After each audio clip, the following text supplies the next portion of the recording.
Olá, sejam bem-vindos à nossa aula de hoje, nesse friozinho gostoso dessa manhã de terça-feira.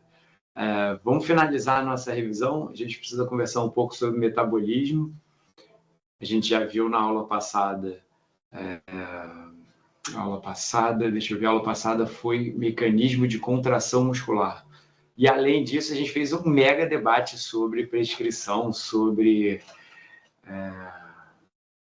ergogênicos, falando bastante sobre suplementos alimentares. Então, a aula passada foi bem legal e eu tenho certeza que essa aula a gente vai aproveitar bastante também. Tá? Bom, todo mundo consegue ver aí o compartilhamento de tela? Sim, professor. Sim. Então, vamos nessa, vamos tocar. Deixar o chat aberto aqui. Vou organizar minha tela e vamos nessa. Bom,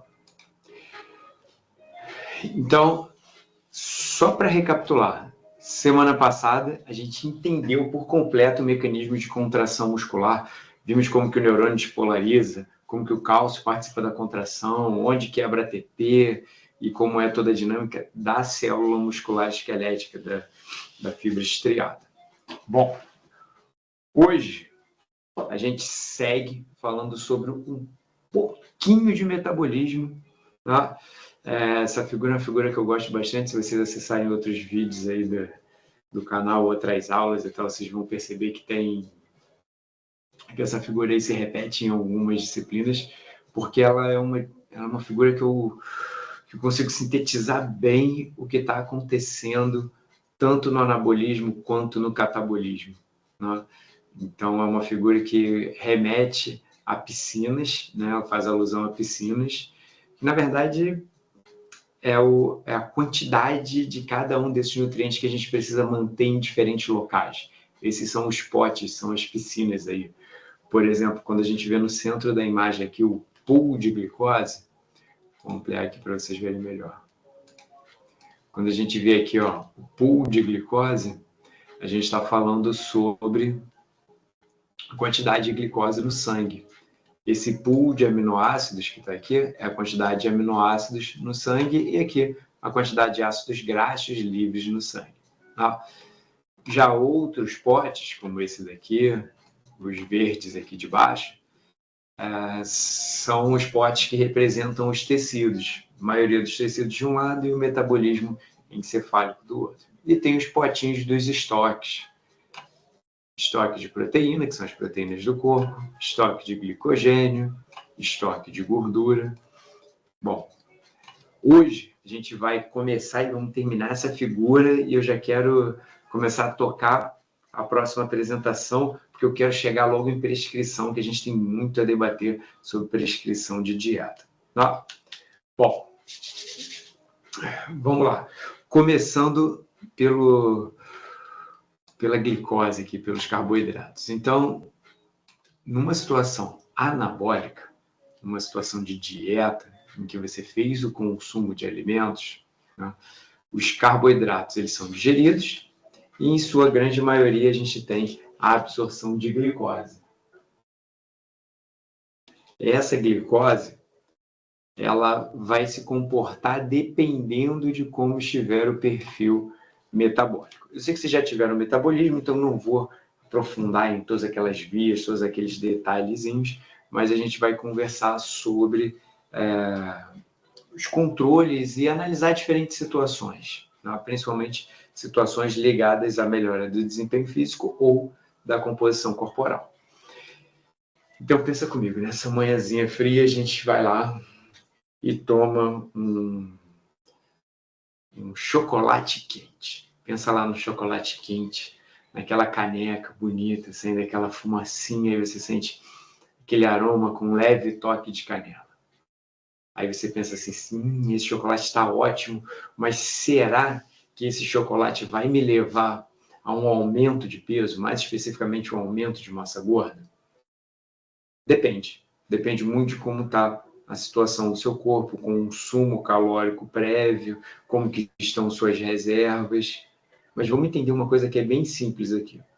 Esse carboidrato, Se ele tiver numa quantidade elevada e ele chegar rapidamente no sangue, a gente vai ter esse caminho aqui sendo estimulado, que é o caminho da lipogênese. Então, esse caminho da lipogênese, está aqui a glicose, excesso de glicose, lipogênese. Então, esse é o caminho que provavelmente vai acontecer se esse chocolate quente tiver uma boa quantidade de carboidrato e, além disso, você consumir um grande volume. Aí você vai me perguntar assim, Sérgio, mas e se eu tomar só um pouquinho? Vou lá tomar aquela...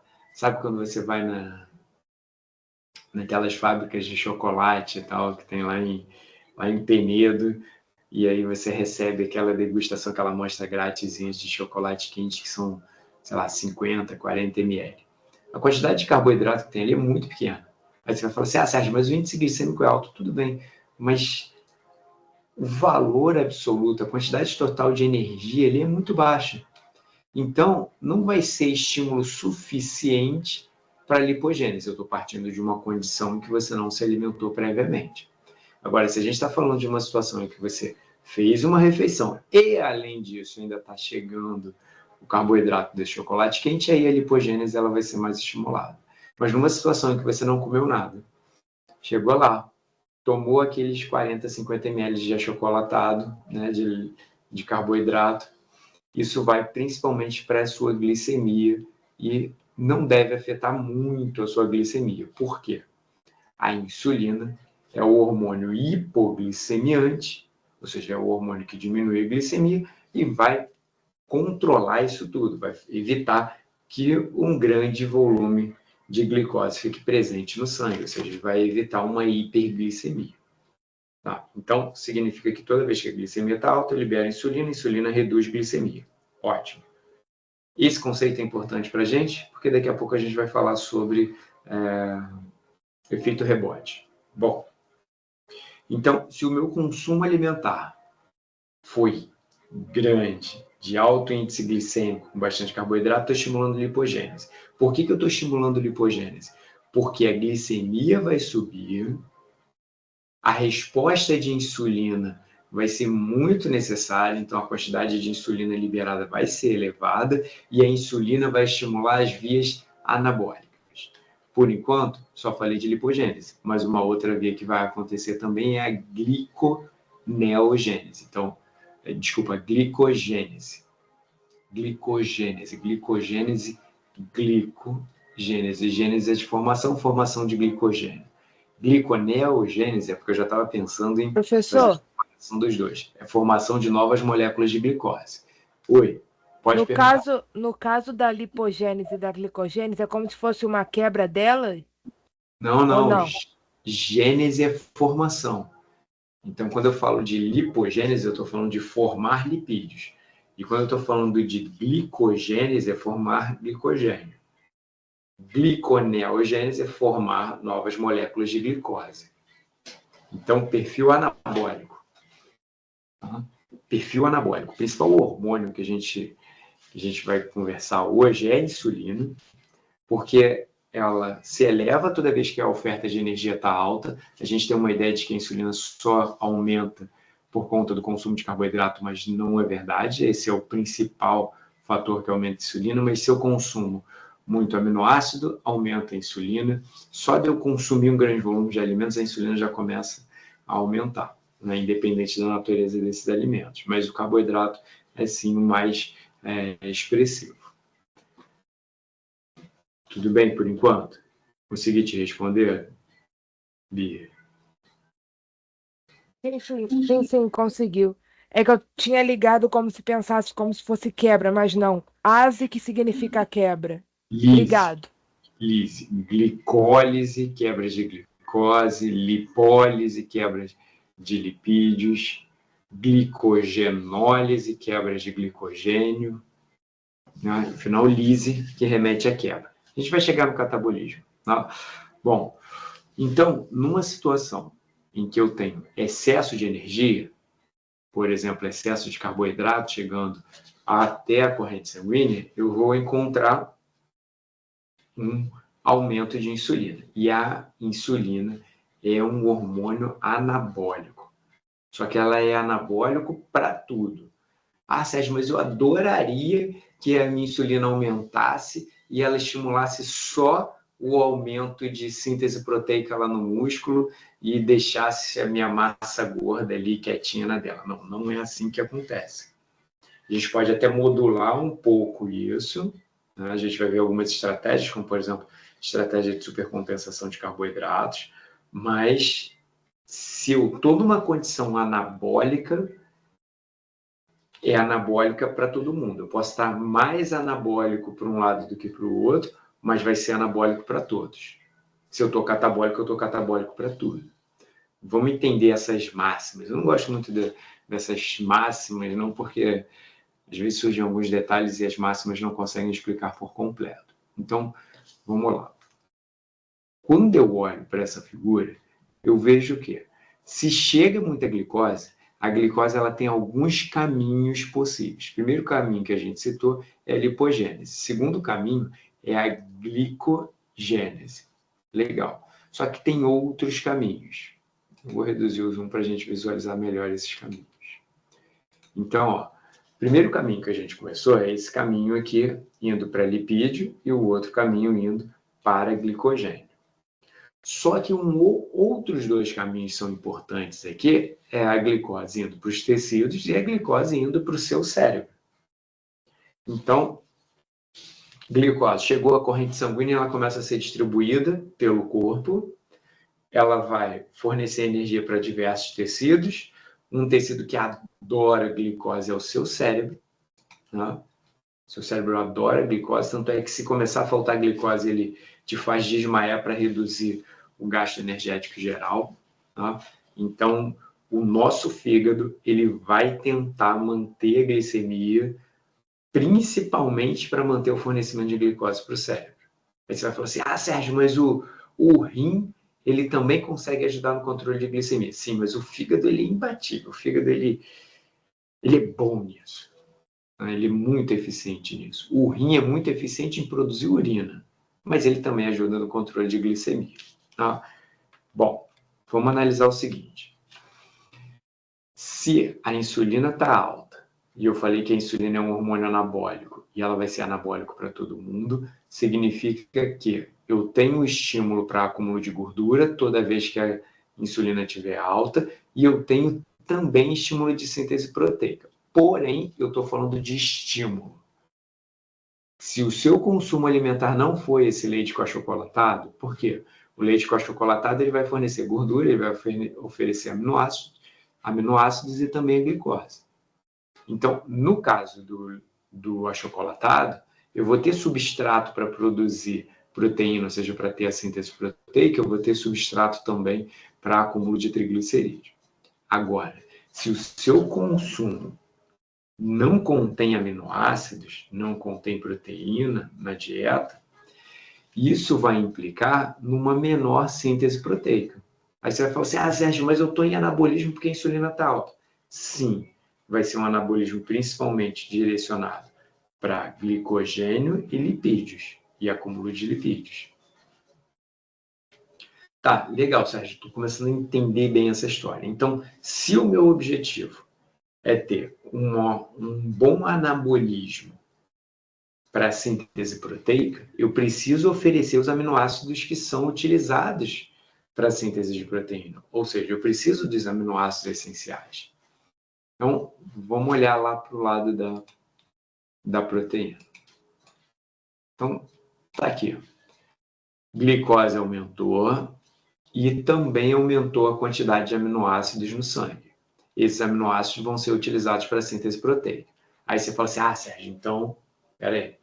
Se eu estou treinando, estou fazendo lá, comecei a fazer musculação, por exemplo, estou lá, faço meus treinos de musculação certinhos, com a sobrecarga necessária, orientada pelo educador físico, ou então até por um personal, não?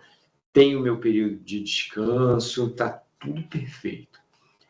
Se a quantidade de proteína for suficiente, eu vou ter a síntese proteica proporcional ao meu treinamento, ao meu descanso, às minhas características genéticas e ao meu grau de condicionamento físico. Por que eu estou enfatizando isso? Não é porque você vai consumir 10 gramas de proteína por quilograma de massa corporal, você vai consumir 120 gramas de proteína no dia, ou numa refeição vai consumir 60 gramas de proteína, que a sua síntese proteica ela vai superar aquilo que já estava dentro do planejamento do seu músculo. Então, isso é importante para a gente. Por quê? Pensa comigo. Se eu der uma quantidade muito alta de proteína, eu vou ter uma certa taxa de síntese proteica. Agora, se eu der uma quantidade exagerada de proteína, a minha taxa de síntese proteica vai permanecer no mesmo nível ótimo que estava antes. Agora, se o meu consumo alimentar não tem aminoácidos, não tem proteína, a minha síntese proteica ela vai ser prejudicada, então vai ser diminuída. Vamos analisar uma situação aqui. Professor, bom dia, Pode falar. Ingrid. Deixa eu te Bom perguntar, dia. então a síntese proteica, então, ela não dá para ser aumentada. Mesmo se eu der mais proteína, a síntese vai se manter no mesmo nível? A partir de a síntese proteica ela vai aumentando conforme a ingestão de proteína aumenta, até que ela chega a um ponto em que ela para de aumentar. Tá. Então, vamos traduzir isso para números. Tá? Vamos lá. Você está fazendo uma dieta com, no dia, 1 grama de proteína por quilograma de massa corporal. Então, tem lá, por exemplo, Ingrid, você pesa quanto? 52. 52. Então, vamos lá. A Ingrid pesa 52 quilos. Vou começar... Aliás, eu vou até abrir a planilha do Excel, que aí a gente já cria uma planilhazinha para esse tipo de análise e eu acho que vocês vão curtir a gente fazer isso. Bom, aquela planilha do Excel da primeira aula, ela faz isso também, tá? Mas eu vou criar aqui junto com vocês e vamos começar a fazer essas análises. Então, primeiramente, vou compartilhar minha tela aqui.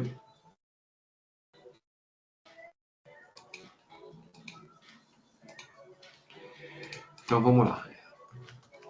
A Ingrid pesa 52 quilos.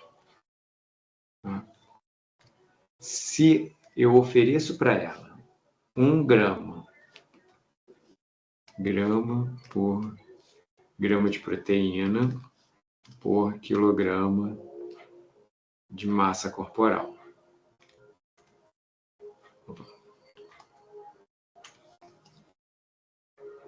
Se eu ofereço 1 grama de proteína, isso significa, na prática, oferecer 52 gramas de proteína por dia. Com essa quantidade de proteína, com 52 gramas de proteína por dia, a Ingrid ela vai fazer a manutenção do que ela tem. Eu nem sei se ela tem muito ou pouca massa muscular, mas uma pessoa usual faria manutenção, ficaria no 0 a 0, faria síntese proteica equivalente à sua degradação e ficaria equilibrado ali. Não. Agora, se a Ingrid ela é uma desportista, treina, já tem uma boa quantidade de massa muscular, se ela consumir por dia 52 gramas de proteína, isso na prática para ela vai significar perda de massa magra. Por quê? Porque se ela está hipertrofiada, tem um bom volume de massa muscular, 52 gramas de proteína não fazem, 52 gramas de proteína por dia, não fazem a manutenção da massa muscular aumentada que ela tem. Então, por isso que eu abri a planilha, porque a resposta ela não é tão simples assim. Significa o quê? Que se eu der para ela 1 grama de proteína e ela está com uma quantidade de massa muscular no corpo dela aumentada, essa dieta, na prática, para ela tem uma quantidade de proteína insuficiente, então a taxa de síntese proteica dela vai ser menor do que poderia ser. Agora, se eu dou uma quantidade de proteína a partir de 1,8, e aí eu estou falando de uma referência mais antiga, daqui a pouco eu vou mostrar uma referência mais atual, tá? Se eu der para ela 93,6 gramas de proteína, se eu dou para ela 93,6 gramas de proteína, eu estou muito próximo do máximo de síntese proteica que ela pode fazer. Agora, se eu dou 2,1, Eu continuo ali. Alguns autores falam que 2.1 é o ponto ótimo, assim, é onde a gente mais vai encontrar a síntese proteica. Outros falam de 1.8. Mas uma coisa é certa. Se eu der para ela, por exemplo, 3,5 gramas de proteína por quilograma de massa corporal, ou seja, 182 gramas, a taxa de síntese proteica dela vai ser igualzinha ali, ou muito próxima do 1.8, do 2.1. O que eu estou querendo dizer com isso? Que se eu dou, vou colocar as várias situações aqui, ó, 1.0, 1.8, 2.1, 3.5.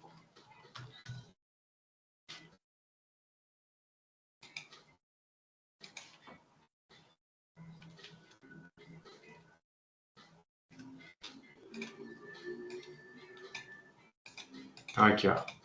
Se eu pegar e der para ela no dia, vou até aumentar aqui para facilitar a visualização. Se eu dou para ela 52 gramas de proteína, ela vai ter a manutenção de uma quantidade de massa muscular usual. De uma manutenção de uma massa corporal usual. Agora, se ela vem treinando para o ganho de massa muscular, lembra dos 5 aspectos para você ter um ótimo desempenho físico, para você ter uma ótima recuperação e adaptação muscular, fisiológica ao treinamento? São 5 aspectos. Treinamento. Treinamento precisa ser adequado, que estimule a hipertrofia, que é o que a gente está debatendo aqui. Além disso, eu preciso de descanso adequado. E aí eu estou falando de repouso, não só um repouso físico, mas um repouso mental com controle do estresse. Estou falando para zerar o estresse, até porque zerar o estresse na nossa sociedade moderna é utopia. Né? Terceiro aspecto, precisa de uma alimentação adequada, que é o que a gente vai estar trabalhando ao longo dessa disciplina. Né? Os últimos 2 aspectos são os seguintes. Eu preciso prevenir lesão. Não vai adiantar nada a Ingrid treinar perfeitamente essa semana, se lesionar na sexta-feira e depois ficar 2 meses sem poder treinar. Então, eu preciso, dentro das minhas intervenções, planejar a prevenção de lesão. E o último aspecto é o aspecto da saúde mental.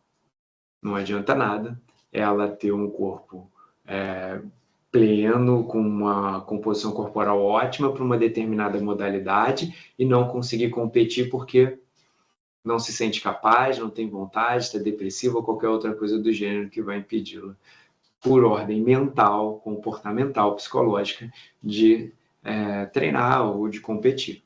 Tá? Então, vamos supor que os 5 aspectos eles estão perfeitos. Quanto de proteína eu preciso oferecer? Se eu dou para ela 1.8, tem ali muito próximo, provavelmente chega ao ápice de síntese proteica. 2.1, a mesma coisa. Tem esse debate se é 1.8, se é 2.1 ou valores intermediários ali. Agora, se eu dou 182 gramas de proteína, ou seja, 3,5 gramas de proteína por quilograma de massa corporal, botei 2 vezes quilograma aqui, aqui, porra, dia.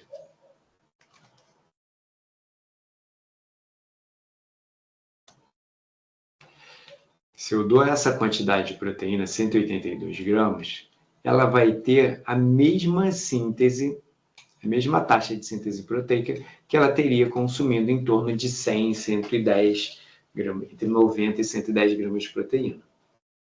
Aí você vai falar assim, Sérgio, por quê? Porque a síntese proteica ela é limitada a alguns fatores celulares. Por exemplo, para sintetizar proteína eu preciso de RNA mensageiro. Ah, Sérgio, então o RNA mensageiro ele é produzido de que maneira? Ele é produzido pela RNA polimerase, que está lendo a informação, está transcrevendo a informação do DNA. Então, se eu tenho muito RNA mensageiro, eu potencialmente posso aumentar essa síntese proteica. O que está faltando também? Eu preciso de ribossomos, eu preciso de RNA transportador, e eu preciso do estímulo hormonal. Para quê? Para pegar o substrato, que é o que a gente está conversando hoje, o substrato de aminoácidos, para sintetizar toda essa proteína que eu tenho interesse. Agora, se a Ingrid fez um treino mais ou menos, descansou mal, está estressada, o que vai acontecer? Esse consumo proteico, mesmo sendo adequado, o que está faltando para ter uma ótima síntese proteica é RNA, é ribossomo, é estímulo. É condições para que a síntese proteica aconteça. E as pessoas associam muito as condições exclusivamente à oferta de aminoácidos. Só que não é só a oferta de aminoácidos. A Carolina está apontando aqui para mim. Ó. Ela tem muita. Né? Então, no caso da Ingrid, o que vai acontecer? Eu preciso de todos esses 5 aspectos e preciso de uma dieta com teor de proteína e energia adequada. Professor, uma dúvida. E se ao longo dos dias eu acabar variando isso? Por exemplo, um dia eu dou os 52, no outro dia eu dou os 100. Como que a síntese acontece? Ela se mantém? Ela diminui? Então, a síntese ela também vai ser intermitente. Vamos analisar primeiro um dia, depois a gente analisa períodos mais longos. Né? A recomendação mais atual de proteína ela é feita da seguinte maneira. Grama de proteína por quilograma por refeição. Então, as recomendações mais atuais de proteína, de ingestão de proteína, falam em 0,3 até 0,4 gramas de proteína por quilograma de massa corporal por refeição. Como é que vai ser esse cálculo aqui? Eu vou partir do princípio que são 6 refeições que você faz ao dia. Na verdade, eu vou até colocar isso como uma variável da fórmula aqui. Vou botar aqui, ó. Número. Vou botar aqui refeições. N refeições. Número de refeições. Vou botar aqui primeiro 6 refeições. Esse valor aqui, ó. Deixa eu deletar. Aqui vai ser igual a 0,3 vezes o peso vezes o número de refeições. Vou arrastar aqui para ficar a mesma coisa aqui para baixo. Então, notem o seguinte. Essa recomendação aqui, 0,3 a 0,4 gramas de proteína por quilograma por refeição. Coloquei 6 refeições. 6 refeições é plausível. De jejum, colação, almoço, lanche, jantar e ceia. Sérgio, mas aí eu treino e o jantar não é efetivamente um jantar, mas sim um pós-treino. Não tem problema. A nomenclatura não faz diferença. Poderia colocar até 7 refeições aqui, considerando, além dessas 6, um pós-treino, um pré-treino, não vai fazer muita diferença. Então, a gente tem aqui o seguinte. Se eu coloco aqui se eu coloco 7 refeições, notem que deu vezes 0,3, deu 109,2 gramas de proteína. Coincidentemente, o mesmo valor que a gente tinha aqui em cima, 109,2. Quando eu coloco 6 refeições, passa a ser 93,6. Coincidentemente, o mesmo valor de referência que a gente tinha aqui para 1,8. Aí você vai falar assim, Sérgio, então significa que a gente pesquisou, a ciência evoluiu e na prática é a mesma coisa? Não. Por que não? Porque aqui, quando eu falo de uma recomendação de 93,6 gramas de proteína ao dia, é diferente de eu falar que eu vou ter 0,3 gramas de proteína por quilograma de massa corporal, ou seja, quantidade de proteína por refeição, vou botar aqui, ó, proteína por refeição. Isso é igual ao peso dela vezes 0,3. Então, Significa o quê? Que toda refeição ela vai consumir 15,6 gramas de proteína nessas 6 refeições. Quando chegar no final do dia, ela vai ter consumido 93,6 gramas de proteína. Aí você vai falar assim, Sérgio, você falou, e para mim continua a mesma coisa. Não, não é a mesma coisa. Porque se eu pego 93 gramas de proteína e divido em 2 momentos, 3 momentos, é metabolicamente diferente do que se eu dividir em 6 momentos. Por que isso? Porque se eu dou várias vezes ao longo do dia, em torno de 15, 16 gramas de proteína para ela, o que vai acontecer? Várias vezes ao longo do dia, eu estou gerando condições, eu estou dando estrutura, estou dando base para que ocorra uma síntese proteica ótima, de acordo com aquilo que ela tem potencial para sintetizar, ou seja, baseado na carga de treinamento, característica genética, no descanso, no controle de estresse. Então, a principal diferença é essa. Aí você vai falar assim, Sérgio, na prática, o que isso significa? Bom, na prática, isso vai significar o seguinte. Algumas refeições, provavelmente, a Ingrid consome mais do que 15,6 gramas de proteína.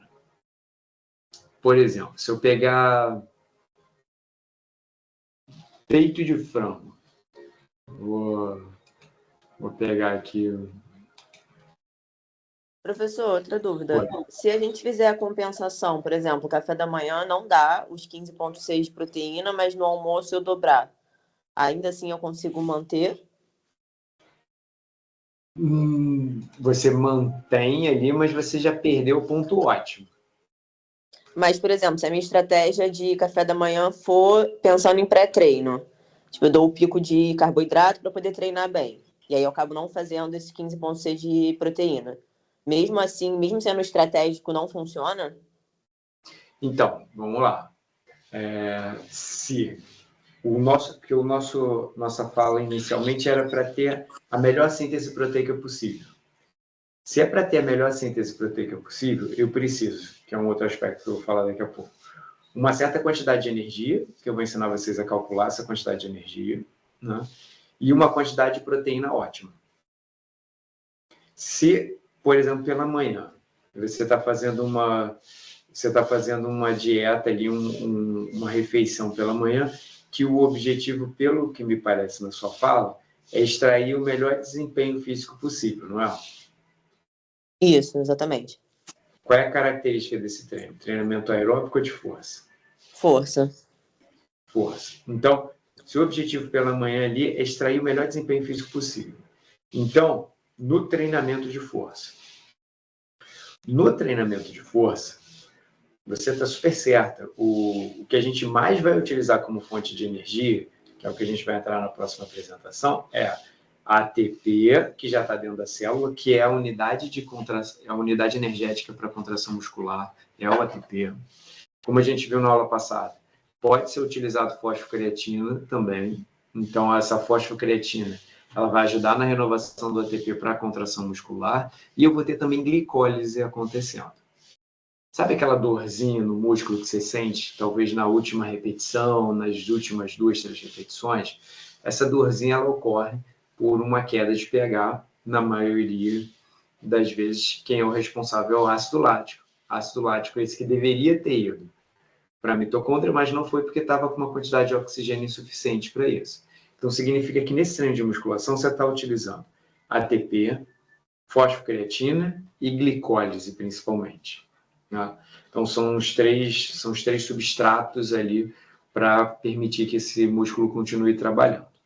Bom, se o meu fornecimento de energia está vindo principalmente a partir de glicose, significa que eu estou preservando a minha reserva muscular de glicogênio, facilitando um melhor desempenho físico. Por quê? A glicose vai chegar pelo sangue e é mais fácil utilizar essa glicose chegando pelo sangue do que o glicogênio, porque eu preciso pegar o glicogênio e quebrar para poder ter a glicose, para poder utilizar na glicólise. Se já está chegando glicose diretamente na célula, para mim está ótimo, porque facilita a minha vida. Então, essa sua ingestão de carboidrato no pré-treino do treinamento de força para ter um melhor desempenho físico possível, é ótimo. Porque, de fato, vai te ajudar a ter um bom desempenho físico. Só que nada impede que também exista um consumo de proteína. A gente vai ter uma aula sobre cada macronutriente, mas essa proteína que você está oferecendo no pré-treino, numa dose pequena, estou falando aí na casa de 15, 16 gramas de proteína, né? Ela vai ser utilizada principalmente nesse cenário para reduzir o catabolismo proteico muscular. Para reduzir o catabolismo proteico de um modo geral. Por quê? Como é que funciona isso? Toda vez que a glicemia começa a diminuir, e no caso do exercício físico ela vai diminuir porque a glicose está sendo consumida, o fígado faz o seguinte: opa, eu preciso manter a quantidade de glicose sanguínea, eu preciso manter a quantidade de glicose que está indo para o cérebro. Então eu vou começar a produzir novas moléculas de glicose. Ele vai utilizar do seu glicogênio, mas ele também pode utilizar aminoácidos para a síntese de glicose. Então, ele vai fazer gliconeogênese a partir de proteólise, de proteínas que foram degradadas. Se eu já ofereço uma certa quantidade de aminoácidos, eu reduzo a necessidade de quebrar a proteína para pegar o aminoácido para produzir glicose. Então, esse aminoácido que seria oxidado, que seria metabolizado, que seria transformado em glicose, ele vai ser transformado, mas a partir do aminoácido que veio da dieta, e não o aminoácido que estava da proteína do músculo. Fala, Ingrid. Só queria que você repetisse esse finalzinho da proteína. Porque eu dou através da dieta, o que acontece? Então, se eu dou através da dieta, eu reduzo a necessidade de obter aminoácido a partir de proteína que já estava sintetizada no meu corpo. Então, eu reduzo o catabolismo proteico. Tá. Alguns aminoácidos são mais facilmente utilizados no fígado nessa situação, que são os aminoácidos de cadeia ramificada. E é daí que vem o título comercial de que o BCAA ele é um anticatabólico. Falar que é anticatabólico, às vezes sou até um pouco pesado, porque assim, eu vou atenuar o catabolismo proteico, né? Catabolismo proteico de um modo geral, se eu tenho esses aminoácidos disponíveis. Só que não precisa ser necessariamente a suplementação de aminoácidos de cadeia ramificada. Se eu dou proteína de alto valor biológico, eu já obtenho os aminoácidos que eu preciso para ter esse efeito metabólico. E não precisa nem ser um suplemento, eu posso estar falando de um alimento, eu posso estar falando ali do ovo, eu posso estar falando de peixe, frango e por aí vai.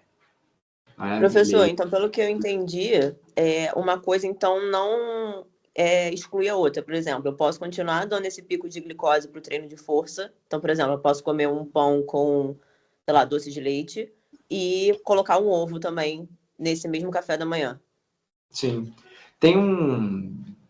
Para essa situação, tem uma galera que gosta de comer suspiro. Porque o suspiro é o quê? Carboidrato simples e clara de ovo. Tá. Não. Beleza.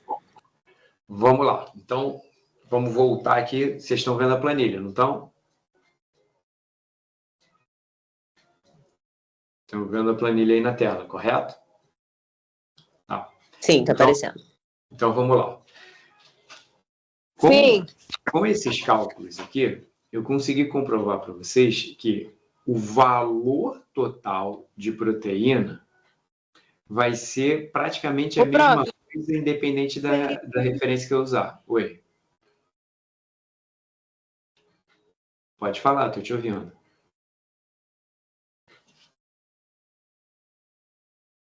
Bia? Tá, vamos lá.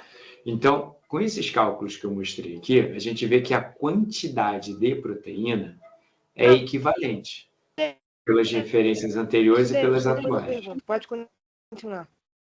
Posso? Tem certeza? Não.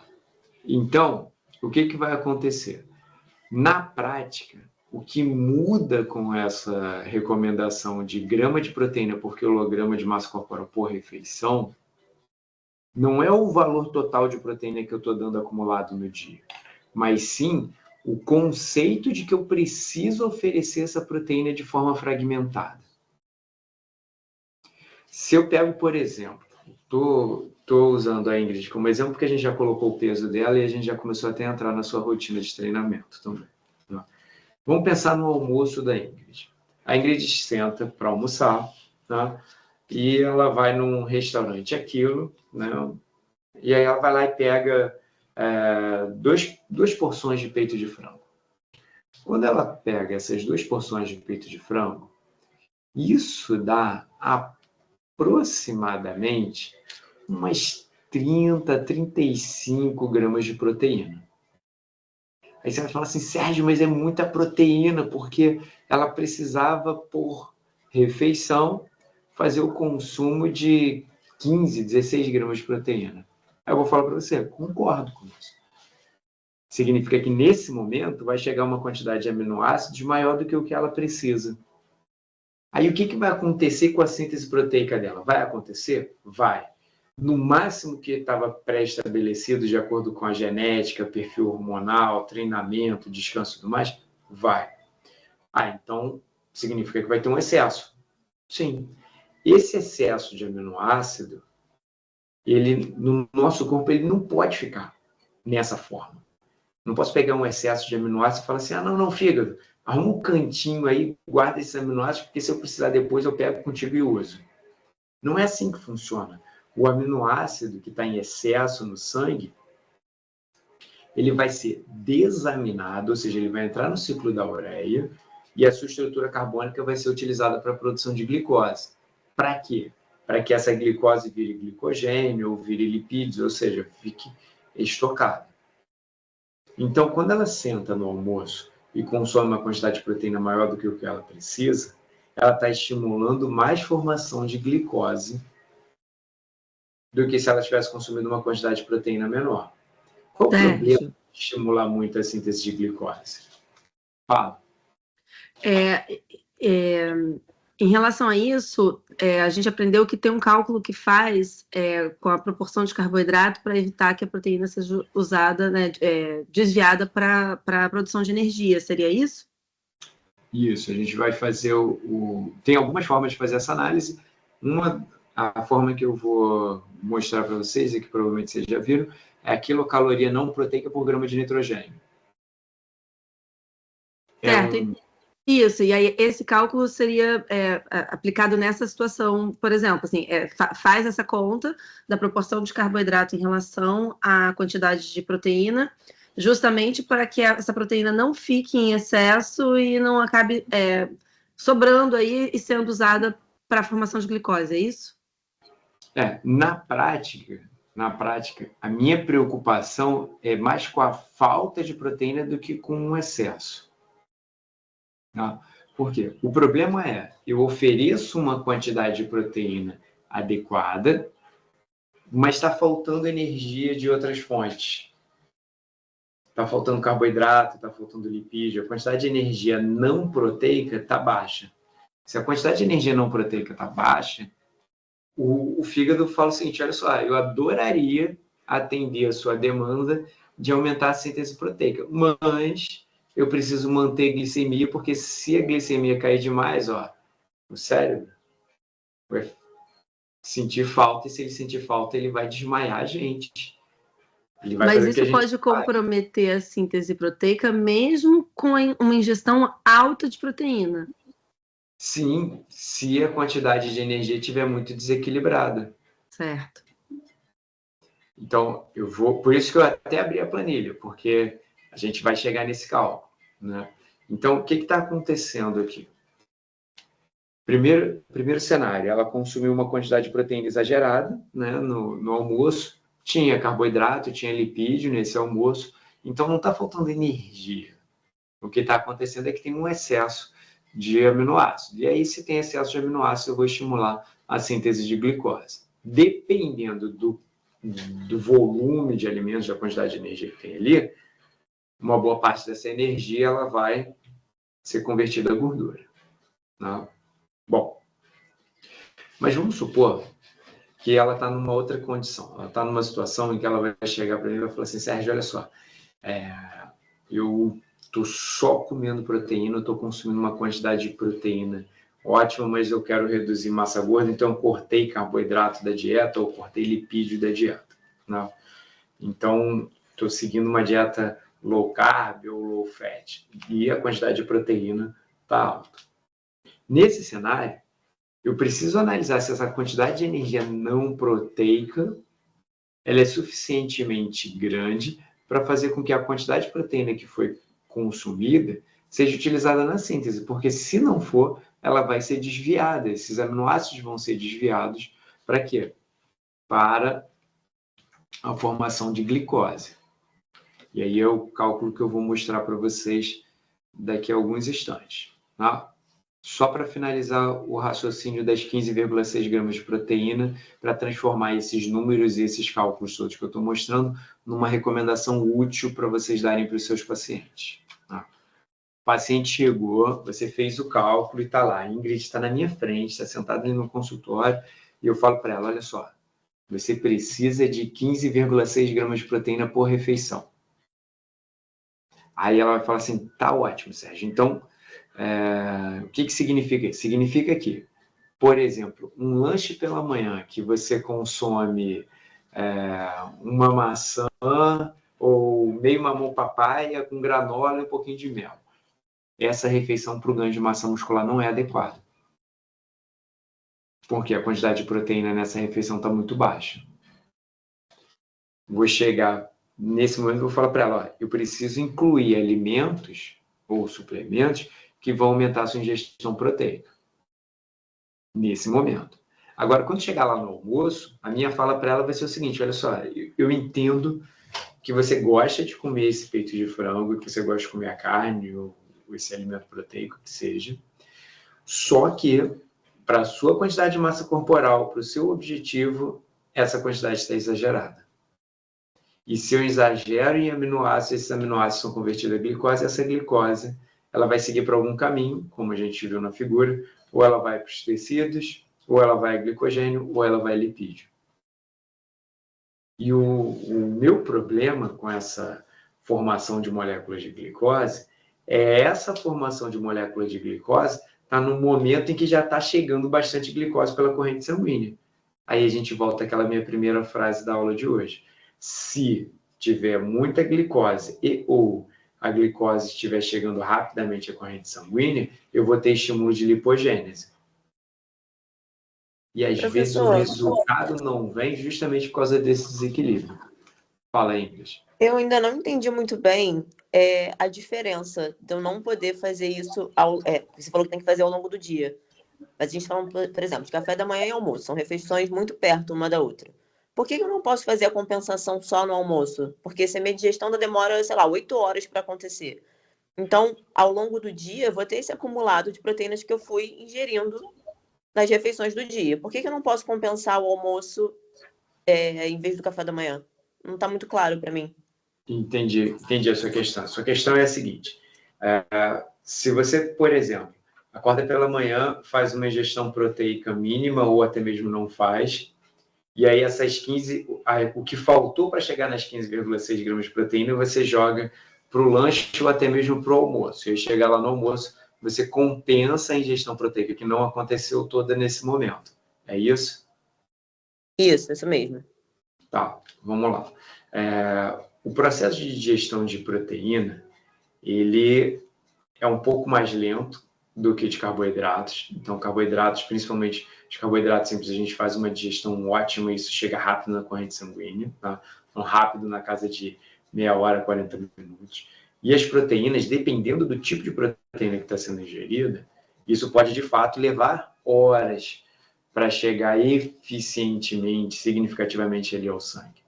Por exemplo, existe uma recomendação de proteína noturna pré-sono, que é de 40 gramas de caseína.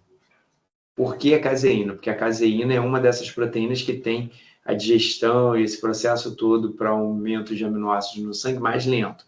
Sua biodisponibilidade ela é mais baixa. E aí o que acontece? Você dá a caseína antes do sono. Quando esse paciente acordar pela manhã, ele vai estar numa condição menos catabólica do que se não houvesse esse consumo, porque essa proteína, 40 gramas, é uma quantidade elevada de proteína. Essa quantidade toda de proteína ela vai ser digerida e absorvida lentamente ao longo da noite. Quando chegar pela manhã, eu ainda tenho uma situação que não é tão catabólica assim. E aí o sujeito pode, por exemplo, treinar pela manhã e ter um desempenho físico melhor do que se ele não houvesse consumido esse pré-sono, né, essa caseína antes de dormir. Né? Então, o que eu quero dizer com isso, Ingrid? Que dependendo do tipo de proteína que está sendo consumida, essa compensação ela pode acontecer. Só que o ideal é que a compensação seja o contrário. Ao invés de ficar um período de tempo sem consumir e depois consumir essa proteína, era melhor que fosse ao contrário, consumir a proteína para cobrir uma janela de tempo à frente que o consumo proteico não vai existir. Percebeu a diferença? Porque se você faz um consumo proteico alto pela manhã e fica, por exemplo, 2 refeições sem ter um consumo adequado de proteína, você ainda tem, dependendo da qualidade, aminoácidos chegando na corrente sanguínea ao longo de toda essa janela temporal. Agora, se você faz o contrário, você veio do jejum noturno, consumo pela manhã foi insuficiente, colação insuficiente e deixa para compensar isso tudo no almoço, você perdeu uma janela de tempo importante ali que poderia estar acontecendo uma boa taxa de síntese proteica. Então é melhor deixar acumulado do que fazer a compensação. Isso, é melhor o contrário. Tá, beleza. E aí, para esse caso especificamente, por que eu falei da caseína pré-sono? Porque essa caseína pré-sono, acredito que vai se encaixar bem nessa rotina que você está colocando aqui. Porque aí você toma caseína pré-sono, tem uma cobertura boa aí ao longo da noite, faz uma ingestão de carboidrato importante para ter um melhor desempenho físico nesse treino pela manhã, coloca uma taxa mínima de proteína, que é o que a gente debateu antes, né? E aí você vai ter um perfil ali que vai segurar tempo suficiente, por exemplo, para só lá no almoço voltar a ter uma ingestão de proteína adequada. Entendi, Dessa agora ficou maneira, claro. a gente consegue fazer com que o metabolismo funcione de forma mais direcionada para a síntese proteica. Agora, se você chegasse para mim e falasse assim, Sérgio, olha, minha preocupação não é ganho de massa muscular, não. Minha preocupação é, por exemplo, fazer um cutting, reduzir massa gorda. Se a preocupação é uma preocupação de perda de peso, né, eu já estou saindo do seu caso e estou explorando ali outras situações para a gente analisar. Esse consumo de carboidrato antes da atividade física vai ser ruim. Porque se eu consumir carboidrato antes da atividade física, eu estou reduzindo a minha mobilização de reservas. Estou reduzindo a quantidade de glicose que vai ser utilizada que estava no sangue. Então, isso vai reduzir uma lipólise, que seria o meu objetivo. É claro, estou partindo do princípio que o treinamento vai ser um treinamento bem prescrito, adequado para estimular a lipólise.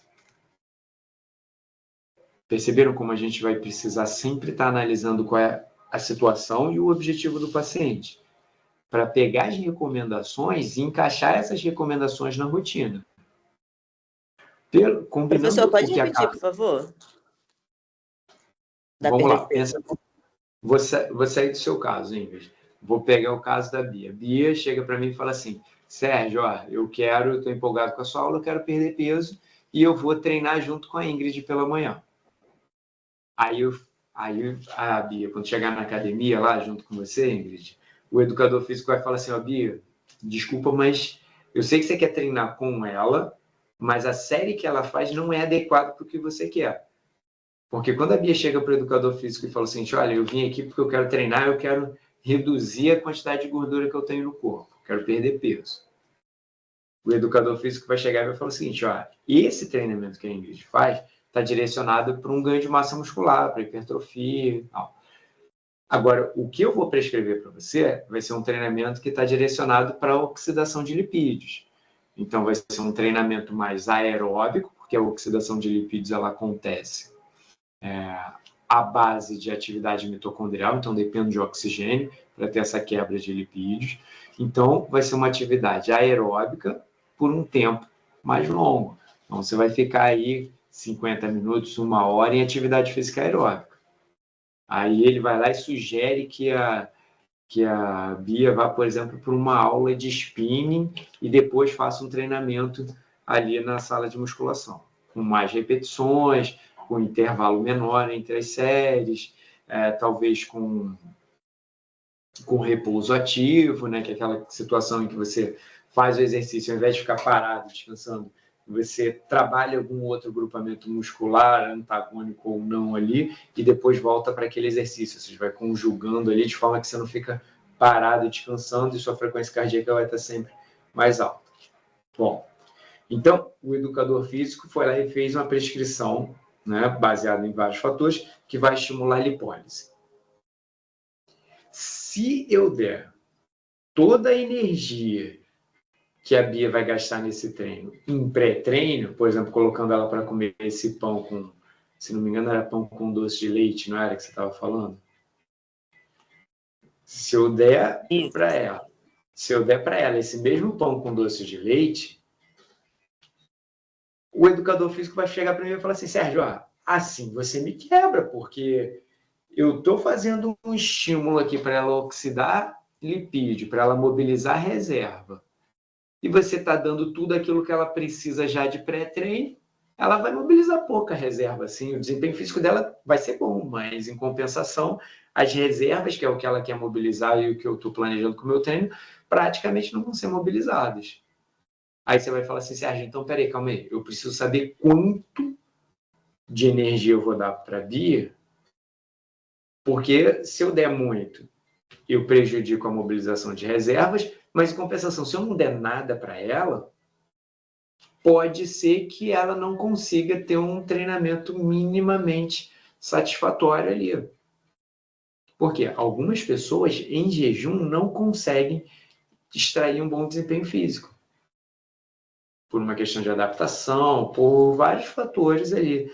Questões sociais, questão de desconforto, a parte mental, motivação e tal. Tem gente que acredita que precisa comer para ter energia e ter um bom desempenho físico. A gente que nem fez a digestão ali e já está se sentindo bem. Veja isso, às vezes os adolescentes vão lá, chegam lá com o seu pozinho, que eu não sei o que eles estão tomando, vão lá, misturam, tomam, e eles acham que estão no efeito Popeye, né? Que tomou e o sujeito já fica forte na hora e pronto para fazer o exercício. Não é assim que acontece, mas na cabeça de algumas pessoas é assim, e se é assim na sua cabeça, provavelmente você vai ter um desempenho físico melhor, porque você está mais motivado. Então, acaba que é um efeito indireto aí.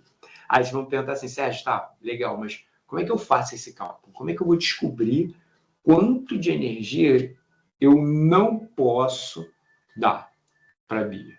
Ou seja, eu quero saber quanto de energia ela vai gastar no treino.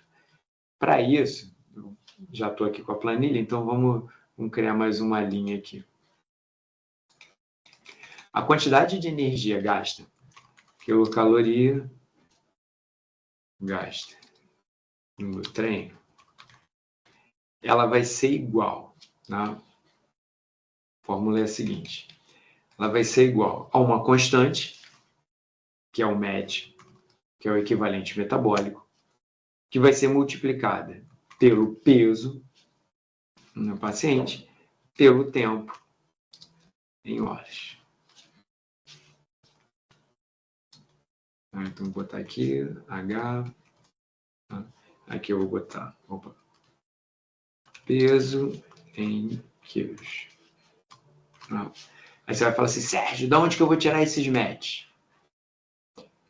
Eu já sei vários de cabeça, mas existem tabelas com os equivalentes metabólicos. Então, eu vou pegar o livro aqui de novo. Você vai no final do livro de Estratégia de Nutrição e Suplementação do Esporte. Deixa eu ver se essa edição Tem, tá aqui, ó. Você tem aqui, ó. Você tem os equivalentes metabólicos. Esse tá fumando. Cada modalidade tem um equivalente metabólico.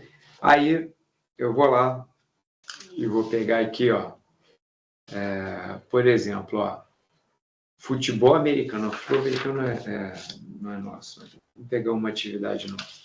Ó, futebol competitivo 7, 10, futebol casual 7, e assim vai com as diversos valores de match. Tá? Então, vamos lá, vou pegar aqui, ó, treinamento aeróbico em geral. Tá?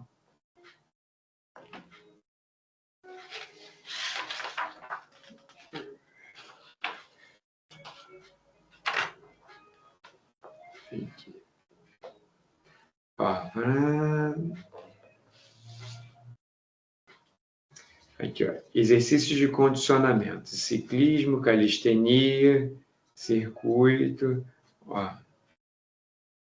Academia de ginástica em geral, tá? 5,5.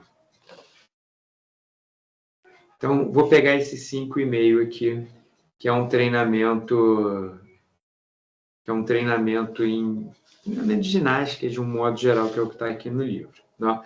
Poderia pegar um outro também aqui, ó, como por exemplo, ó, remar, alongamento, ó, alongamento suave, 2,5, dar aula de exercício aeróbico sobre o educador físico, 6, exercício aeróbico aquático, 4, ó, treinamento de peso vigoroso, 6, né? Então, quando eu peguei aqui o 5,5, está plausível. Vamos supor que ela resolva, por exemplo, ciclismo. Ciclismo numa intensidade moderada, 7. Se eu estiver falando aqui, ó, por exemplo, pular corda 10, 12, pular corda rápido, 12. Eu sempre gosto de citar pular corda porque é um dos maiores valores que tem. Tem andar a cavalo, judô. Tem até uns esportes que eu não conheço aqui. Vamos lá. Tênis, vôlei, badminton, esgrima. Aqui, ó. Corrida. Pronto. Vamos supor que o educador físico tenha prescrito para ela corrida, e vai ser uma corrida. Você consegue correr a 6 quilômetros? Ó.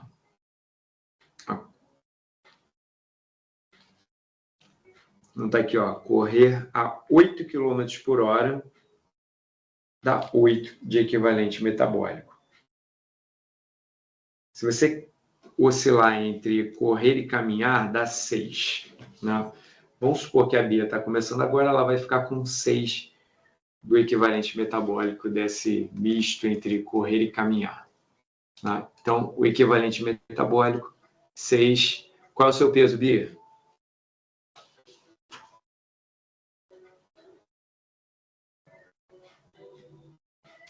Enquanto ela fala ali, eu vou fazendo a multiplicação.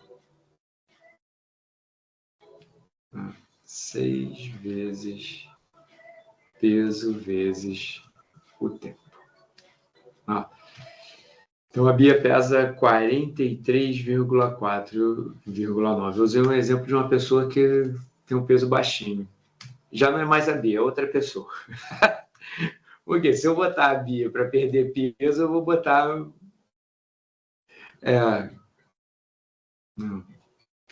Bia, 62, vou chutar aqui 62 quilos para uma outra Bia que não é você, tá?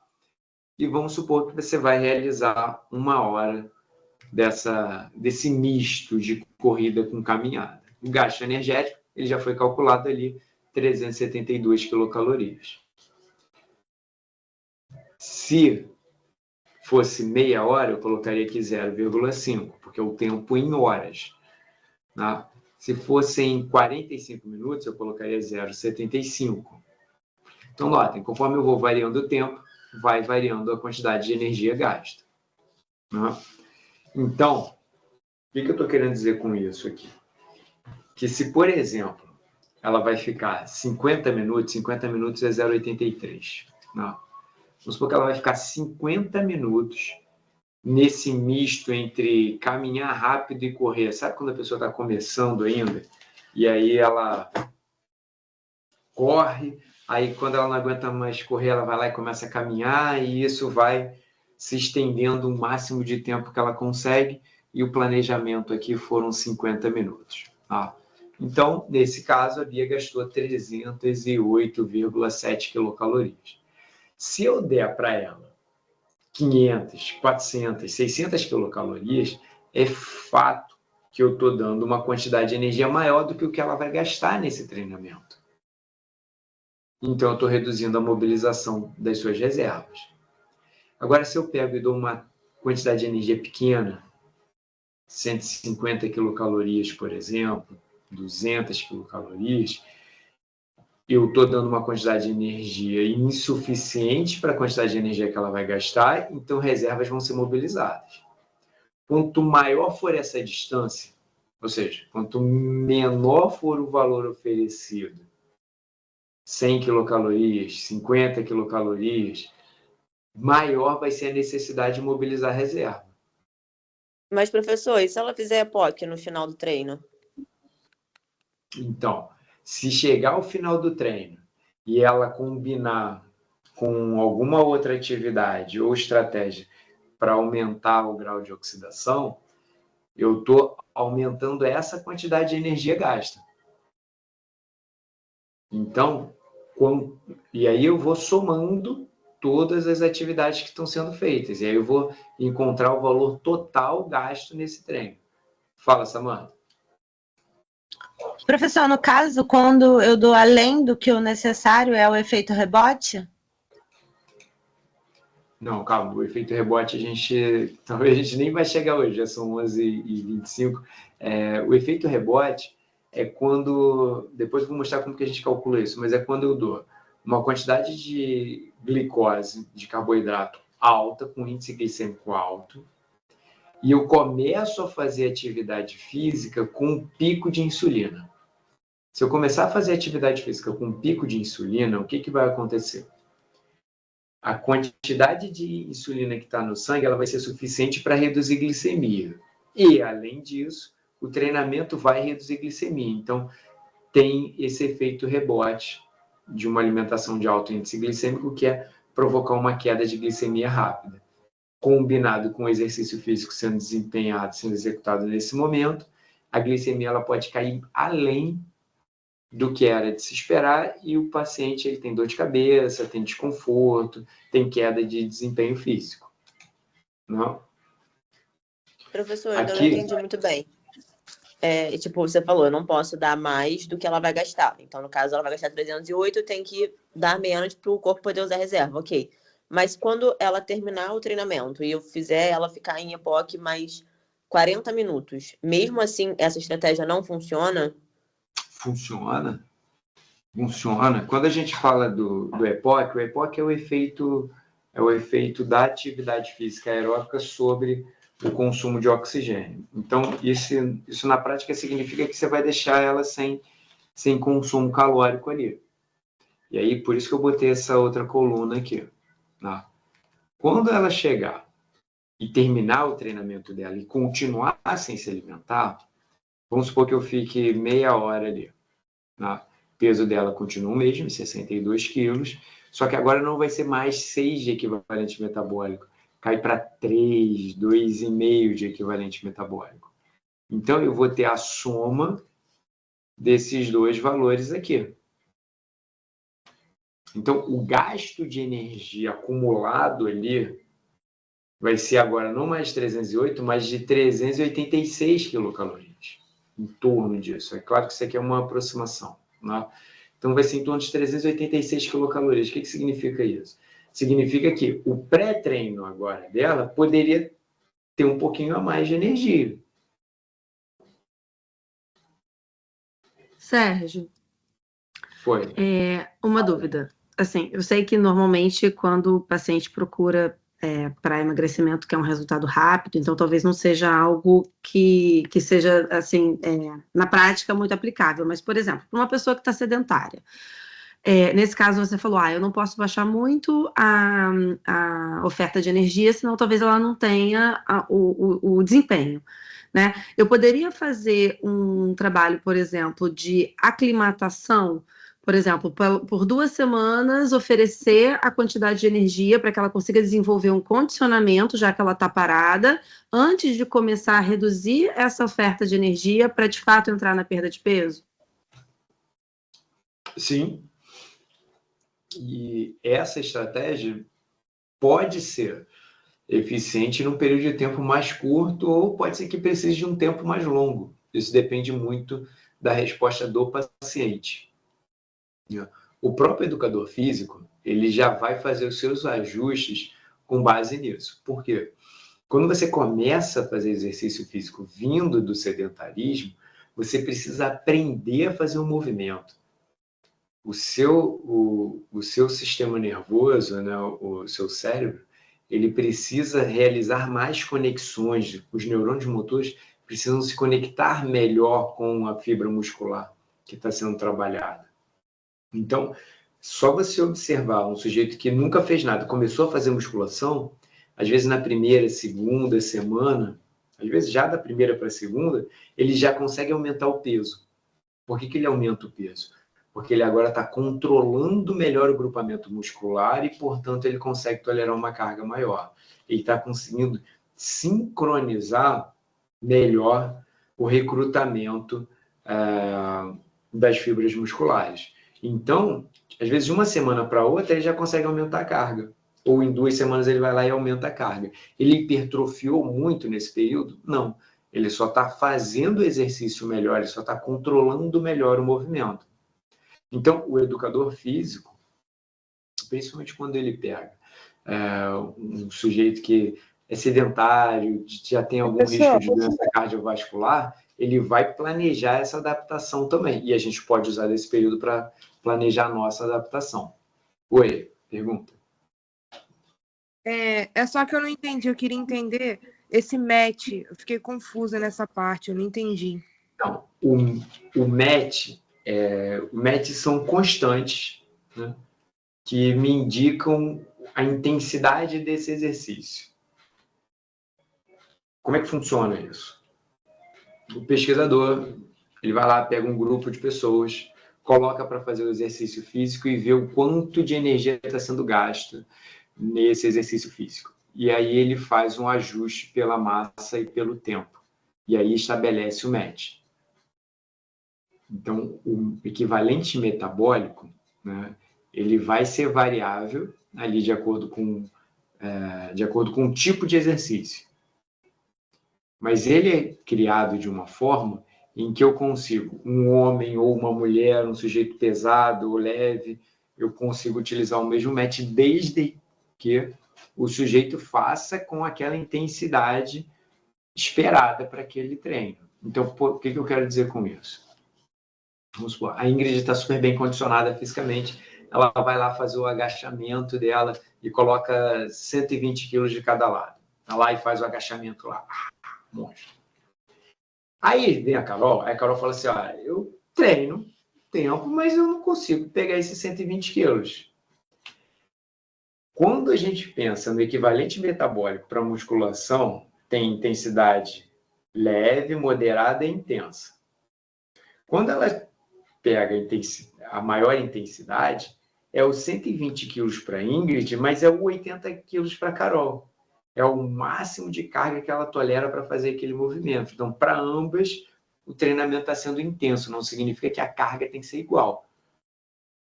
Mas para elas, o treinamento está intenso, então o equivalente metabólico que eu vou usar para as duas é o mesmo. Então, o equivalente metabólico é como se fosse uma constante de intensidade de exercício, intensidade e tipo de exercício físico. Vou abrir aqui a tabela e vou mostrar outra coisa que não tem a ver com exercício. Por exemplo, dança. botar aqui. Aqui é o último. Aqui, ó. Idade é ó. Óculos de perto para fazer a leitura. Vamos lá. Ó. Dança. Por exemplo, aqui, ó. Dança de salão. Dança de salão lenta, como um samba lento, tango, mambo, 3.0. Agora, uma dança de salão rápida, como, por exemplo, a polca, a dança irlandesa, alguma dança folclórica rápida, sabe aquele forró rápido? Então, 4,5. O que significa isso? Que dançar tem um equivalente metabólico de 3 se você dançar de forma lenta. Se você dançar de forma rápida, 4,5. Né? E esse valor, né, é um valor tabelado, é um valor que é uma média usual para a maioria das pessoas. Se você pesa mais, você vai gastar mais energia com essa dança. Se você pesa menos, você vai gastar menos energia. Isso faz todo sentido. Pensa comigo. Eu peso 80 quilos. Estou lá dançando. Estou dançando com a Beatriz. A gente está dançando juntos. Né? Imagina, eu e a Bia dançando lá, dançando forró lento. Aquele forrozinho lento. Né? Tipo, para a galera da antiga, aí, tipo um fala manso, um shotzinho. Estamos dançando um shotzinho lá e tal. 2 para lá, 2 para cá, vai para frente, vai para trás, aí faz uma voltinha e tal. E eu peso 80 quilos. Ela pesa 43,9 quilos. Peso quase o dobro que ela. O que vai acontecer? Eu vou gastar quase o dobro de energia fazendo a mesma dança que ela está fazendo. A gente está dançando juntos, mas a quantidade de energia que eu vou gastar é quase o dobro. Posso até calcular isso aqui, já que a gente está com a planilha aberta. Então, ó, meu peso, 80 quilos. O peso dela, 43,9 quilos. A gente vai dançar, vamos supor que a gente fique dançando por meia hora. 0,5 horas. O equivalente metabólico é o mesmo. Estou usando dança lenta. Dança lenta 3. Então, ó. Vou até tirar essa aqui para não confundir. Então, ó. Eu estou gastando 120 quilocalorias. E ela está gastando 65,8 quilocalorias. Por quê? Porque ela pesa menos. É o mesmo equivalente metabólico que a gente está fazendo a mesma dança. É o mesmo tempo que a gente está dançando juntos, o mesmo período de tempo. O peso da gente é diferente. Então, eu vou gastar 120 quilocalorias e ela vai gastar 65,8. Vou fazer uma outra comparação aqui, que vai fazer bastante sentido para entender essa questão do gasto energético na atividade física.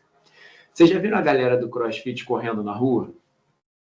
Você vê a galera lá, ó, e vai correr.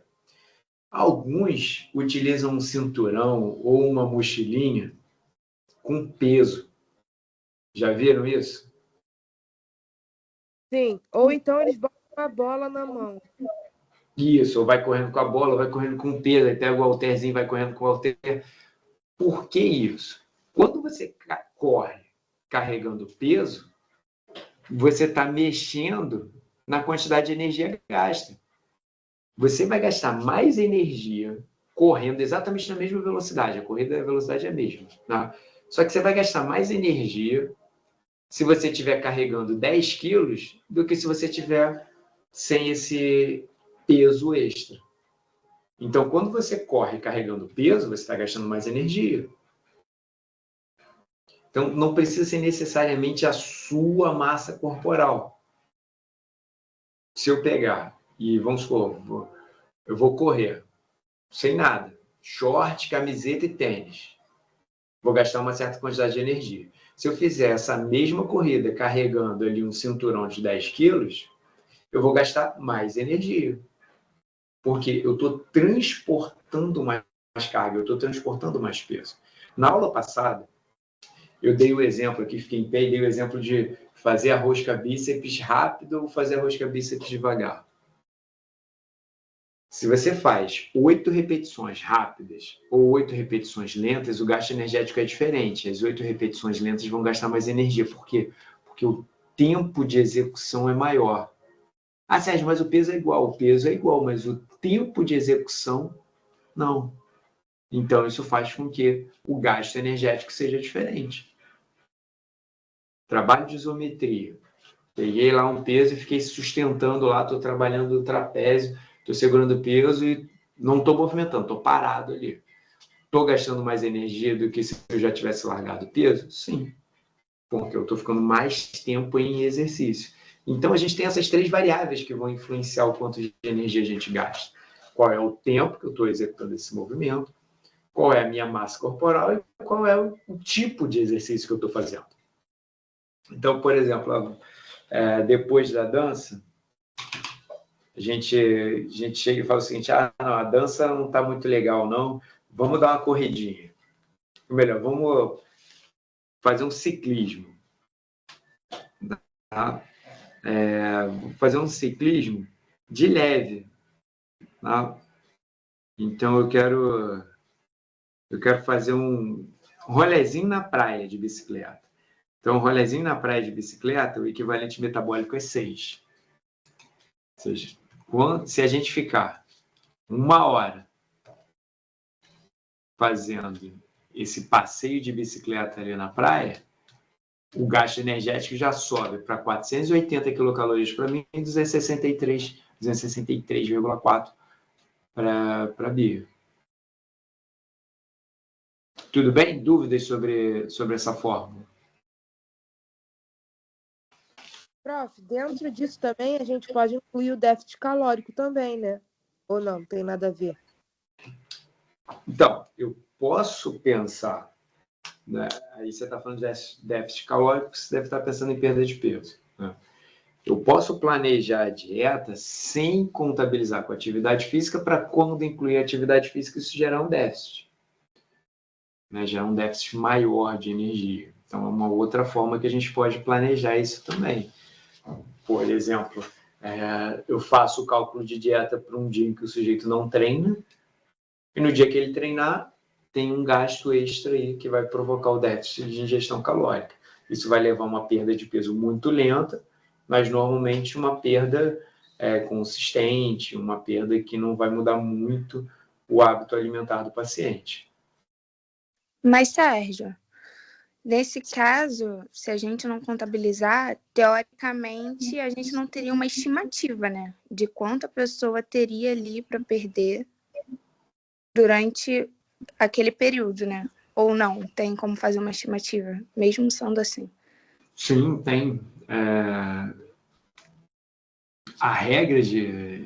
Uma regra que é bem fácil da gente estimar a variação de peso é o VENTA, que provavelmente vocês já viram.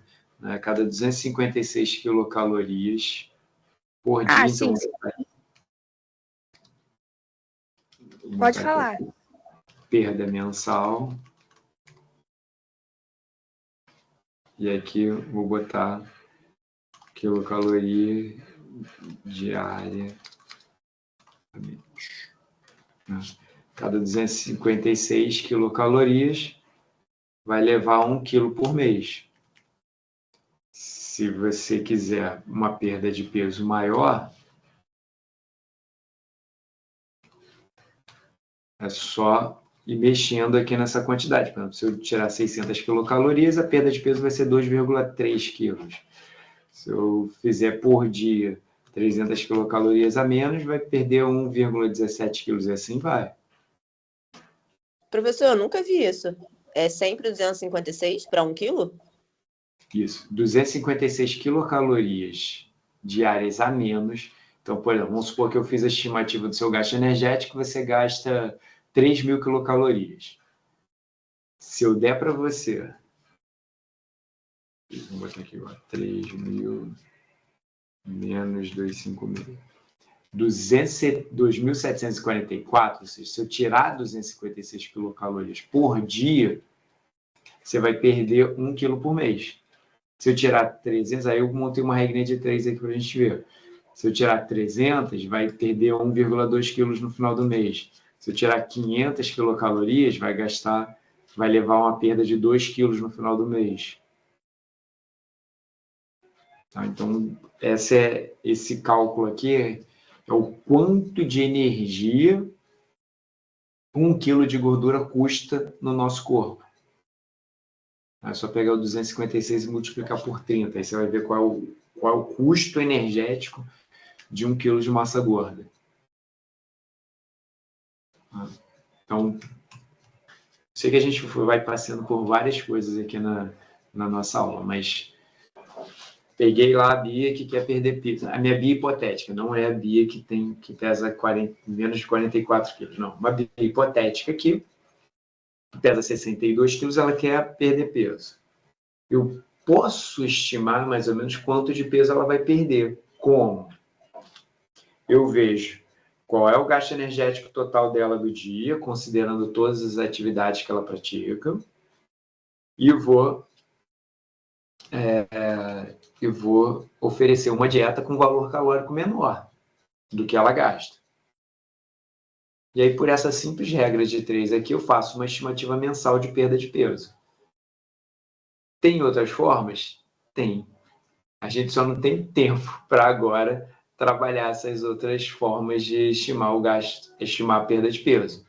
Mas tem uma Você vai calculadora. disponibilizar esse Excel para gente? Posso salvar aqui e já coloco lá no grupo agora para vocês. Ah, show. Obrigada. O slide você vai enviar, Sérgio? O slide é o mesmo da aula passada. Você Eu ainda mandou não- aonde? Eu mandei no grupo. Vou reenviar agora, assim que Beleza. terminar. Tá? Eu sei que a gente não conseguiu fechar todas as questões. Tá? Vou deixar anotado aqui no meu caderno, né, as demandas de vocês, porque eu acho que esse debate que a gente faz é um debate muito legal. Né? E aí a gente pode tocar essa disciplina nessa pegada sem problema algum. Tá? Então, estou anotando aqui o que eu vou fazer com vocês na próxima aula. Mostrar calculadora NH. Tá? E além disso, já preciso mostrar para vocês, porque vai fazer todo sentido, VET. Prof, Oi.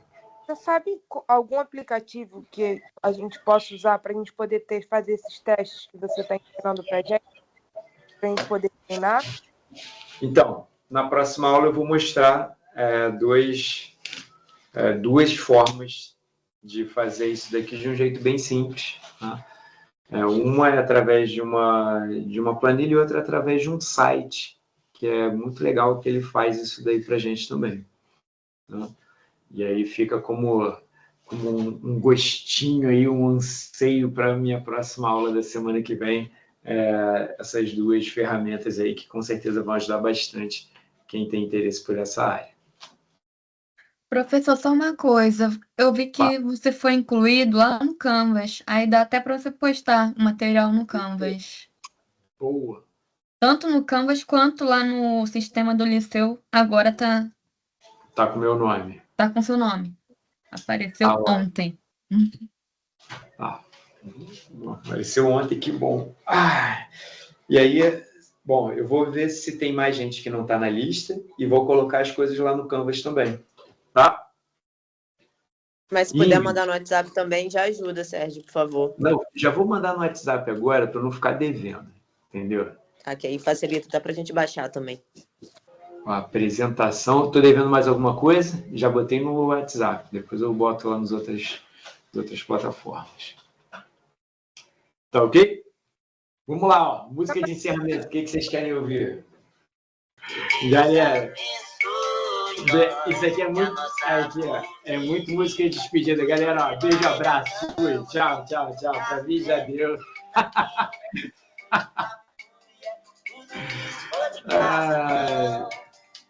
Caraca, eu me divirto dando aula. Beijo, galera. Tchau.